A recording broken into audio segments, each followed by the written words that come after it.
Let's take a look at a real-life example scenario. Let's say a customer has asked you to design a secure VPC for their banking application. They handle sensitive data and transactions, so security is a very high priority. The site has web, app, and database components. Clients need to be able to communicate with the web tier over HTTP, and the app and database tiers need to be kept secure as they hold private data.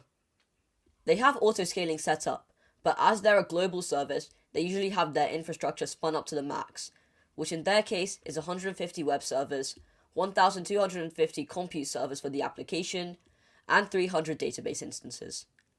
As well as this, the customer expects that their app will receive large growth soon, and they want to make sure that the VPC is future-proofed. In the past, a group of hackers under the IP addresses 185.219.143.0 to 185.219.143.7 have had malicious attempts, and they've tried to perform several SQL injections on the database, and the customer would like for them to not be able to access the VPC in any scenario. So let's get started on architecting this.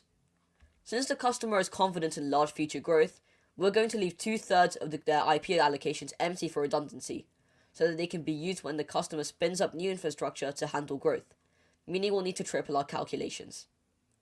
And as the customer already has 3 tiers that make up their site, we're going to have 3 subnets. So this will be the rough structure of the VPC. Let's start calculating our CIDR blocks then. First, we're going to find out the required number of IP addresses for each subnet, which will just be the number of resources in the subnet multiplied by 3 for redundancy. This means that the web subnet requires a minimum of 450 IP addresses, the app subnet requires 3,750, and the database subnet requires 900. To find the actual CIDR though, we need to first round up the number to the nearest power of 2, which means that in total, the web subnet will have 512 IPs, the app subnet will have 4,096, and the database subnet will have 1,024.